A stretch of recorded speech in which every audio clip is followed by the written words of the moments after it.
So, eto na nga mga sangkay, nanganganib po itong si Senator Bongo ngayon.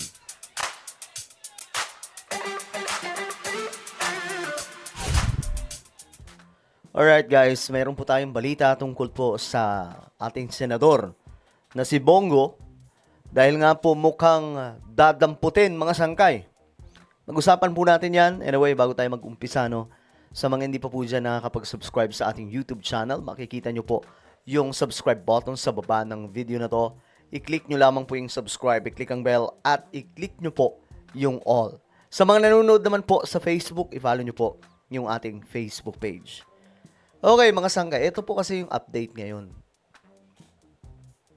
Ayon po kasi dito sa breaking news, ay nagsalita nga po mga sangkay ang senador na si Ping Lacson. Kasi ngayon, naninilikadong maglabas, no, ng warrant laban po dito kay Bongo at dito kay Bato. Na si Senator Bato nagtatago na po ngayon. Okay? Hindi na po mahagilap. Nawawala mga sangkay sa lahat ng eksena. Ngayon, sabi po dito, posibleng talakayin ng Senate Majority Block sa Miyerkules this week mga sangkay ang kanilang magiging hakbang sakaling mag-issue ng arrest warrant ang International Criminal Court laban kina Senator Bongo at Senator Bato de la Rosa. So, kasi nakalagay po doon sa inilabas mga sangkay na dokumento ng ICC yung mga co-perpetrators. Kasama po doon si Bongo at si Bato at ang iba pa, si Aguirre, nandun din po mga sangkay. At iba pang mga pangalan. Dati pong general, Chief PNP, meron din po doon, maliban kay Bato de la Rosa. So, nanganganib na posible nga pong arestuhin anumang oras mula ngayon. Naku po. Kasi ito, tingnan po ninyo. Kung babalikan po natin itong video ni Senator Bato, ni Senator Bongo, sa sobra po niyang siguro kampante at that time, hindi niya na malayan na in the future, pwede siyang balikan ng mga ito. Ngayon, ito yung, tingnan po ninyo yung ano niya dito. Yung isiniwalat niya. Dati pa po ito mga sangkay. Nabanggit rin po niya, nandiyan po rin po yung reward na kanyang sinabi noon. 1 million po sa mga ninja cops. Patay. Pag buhay, kalahating milyon lang po. Pag lumaban, 2 million. Ito yun mga sangkay, oh. Ninja Cups daw, 2 million kapag lumaban. May 1 million. So, uso daw po talaga yung ano dati. Yung mga binabayaran para may mga ipatumba. So, yun po yung nakalagay din po yun mga sangkay sa reklamo sa ICC.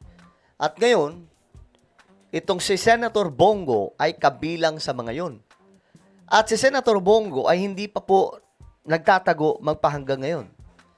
So, sa madaling sabi, kung maglalabas ng arrest warrant at hindi pa po nakakapagtago si Senator Bongo, posible po siyang madampot. At hindi naman siguro papayag si Senator Bongo na mapasama siya ni former President Rodrigo Duterte doon sa The Hague. No? I'm sure hindi po siya papayag dyan. Do dati mga sangkay, sinasabi nila, kagaya po ni Bato, 'di ba si Senator Bato at saka si Senator Bongo, sinasabi po nila noon na kahit saan pumunta si former President Rodrigo Duterte sa future, sasamahan nila.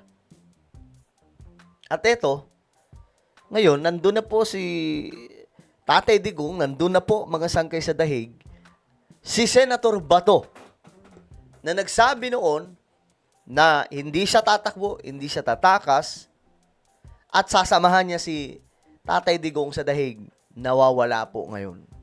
Hindi po ba? Sa totoo lang mga sangkay, ang tinatraidor dito nila Senator Bato, si Tatay Digong si former President Rodrigo Duterte. Siya yung tinatraidor nila. Kasi itong mga ito, hindi nanindigan sa kanilang mga sinabi, nasasamahan nila doon sa dahig ang dating Pangulo. 'Di ba? Wala mga sangkay. Imbis sa samahan kita nyo mga sangkay, sabi pa nga po ah, sabi pa nga po ni Bato nakaraan, dati mga sangkay, matanda na si Tatay Digong, mas maganda kung masasamahan niya doon. Pero, anong nangyari mga sangkay? So ngayon, ito yung breaking news. Mag-uusap kami para kung sakaling dumating ang time na may warrant, medyo may consensus kami. O ayan. Paghahandaan na po ng mga senador ang possible na pag-aresto kay Bongo at kay Senator Bato. Pero si Senator Bato nakapagtago na eh. Hindi na po natin alam. At si Senator Bongo, yun po yung andyan pa rin ngayon mga sangkay, hindi pa nagtatago. Maraming nagtatago ngayon, no? Si Ang, Bato, si Zaldico, si Harry Roque, mga sangkay. Ang mga ito nagtatago ngayon. Nauna ng tinukoy bilang co-perpetrators ng ICC, sina Go, De La Rosa at iba pang opisyal sa nagdaang administrasyon sa kaso ni dating Pangulong Rodrigo Duterte. O ayan mga sangkay. Handa kaya silang harapin ito? Ito, kung wala silang kasalanan, sabi nang nag-comment dito, huwag nyo silang itago, harapin nila ang kaso. Mag-iisip sila ng script nila. Sabi naman ng isa mga sangkay, walang dapat pag-usapan. Pagdating sa warrant of arrest ni Bato at Bongo, dapat nilang harapin ang mga akusasyon laban sa kanila. Lumaban sila ng patas kung talagang wala silang ginawang kasalanan sa mga nabiktima nila noon. Kaya dapat silang isurrender sa ICC. Sila naman nagsabi na sasamahan nila si Duterte kahit anong mangyari. Huwag magtago, harapin ang batas. Diba mga sangkay, yun din po yung sinasabi natin ha. Sinabi po nila nung una nun na isasamahan daw talaga nila. Diba? Pero ngayon, ewan ko ba't biglang nagbago. At ulitin ko mga sangkay, ito yung statement ni Senator Bongo.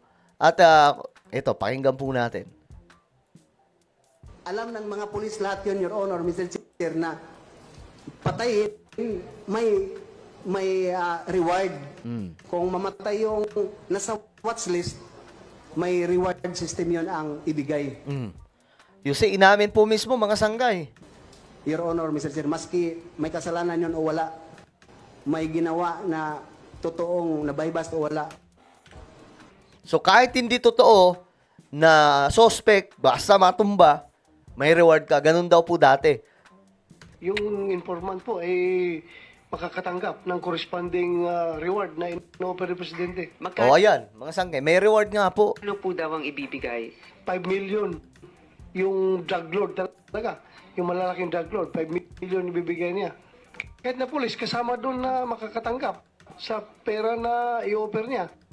Pero sa amin naman, internal, meron kaming ibang reward system. Diyan po rin po yung reward na kanyang sinabi noon. 1 million po, tay. Pag buhay, kalahating milyon lang po. Pag lumaban, 2 million. Ano, gusto niyo patayin? Gusto niyo patayin? Patayin! Ito yung mahirap mga sanggay kasi may mga ebidensya ng mga statement nila no? Mahirap talaga gibain to Puntahan niyo!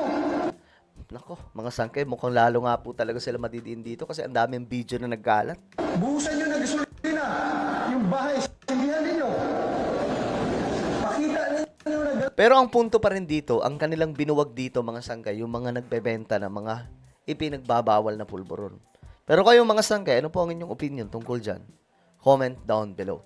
Meron tayong YouTube channel. Ito po ay Sangkay Revelation. Hanapin nyo po ito ngayon sa YouTube.